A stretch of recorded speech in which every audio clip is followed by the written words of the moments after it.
So I'm here with Dagna and Kinga from Ridgeway Rise Care Home here at the Get Connected Swindon event, and they're doing some wonderful things at Ridgeway Rise, which they're going to talk about now.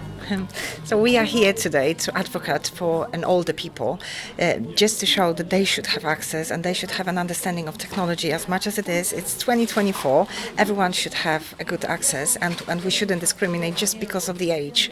So we have our residents who are mostly over 65, and we just try to give them as much information and as much support in accessing information about the medical conditions, about something that is happening in community, about the shopping. We help them connect with the families on the video calls.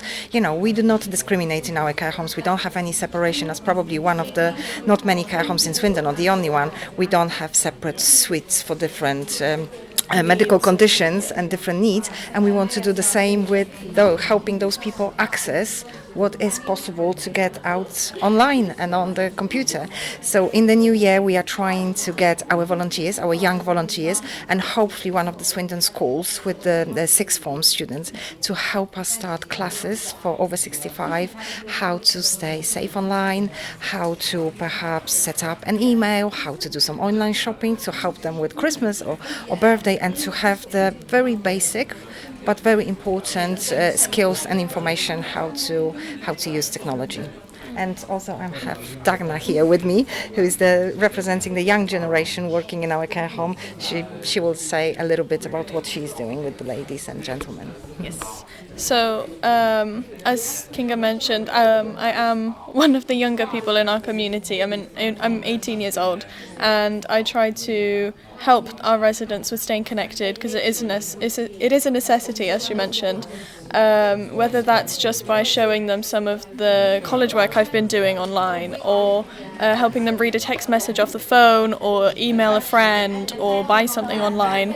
I'm always making sure I'm giving them the correct guidelines and making sure we're doing it in a safe way, and thoroughly explaining how to do it so they can do it for themselves.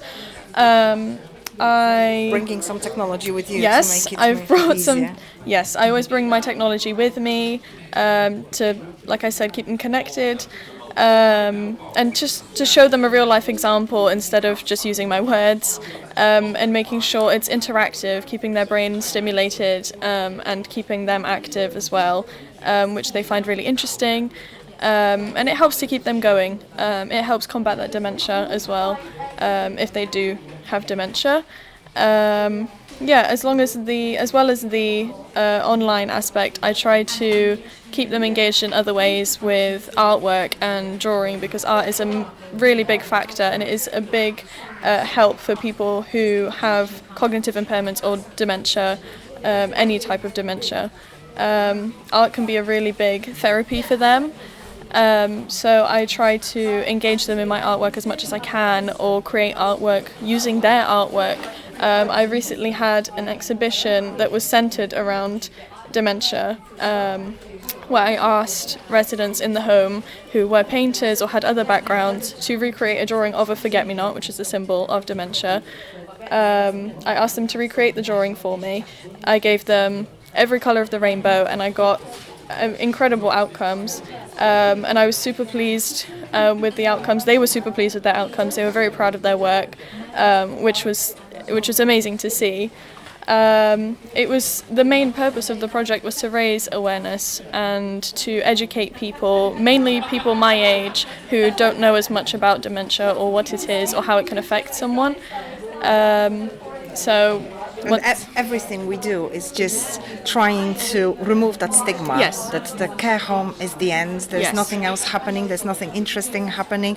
But there's still so much they can do. They There's can still so have many opportunities. an amazing access to things. You know, they don't have to go out that much. Everything from the outside comes to them, and including that access to internet and technology and everything new. So they know they have a subject to speak to the younger generation now. When the grandchildren are visiting or children are visiting, It bridges they now that generational gap. absolutely they know what it is when we say about links, when we say about TikTok. Our 80-year-old and 90-year-old know what it means now, thanks to the work we are putting into it. Yeah, we try and keep them engaged and connected. It's connected with technology, but connected with the world more than anything, isn't it? And it's so inspirational to hear that that your care home is not somewhere where someone's going to go to get ready to die, but what they're doing is they're finding new ways to live. Yes, there's still so much to life after moving to a care home. There's still so many opportunities and activities to be doing. And we try to excel constantly. Our team members are taking on new trainings. Yeah. We have nationally recognized carers and the nurses and experts in different categories. We have a dementia expert who is nationally recognized. We have the palliative care carer who is nationally recognized. So we are really trying to provide the highest standard of care and make sure that people feel safe with us and know that this is just another chapter which could be as interesting as any other in the life. Yeah. Thank you. That's wonderful and inspiring to hear. Thank you. Thank you.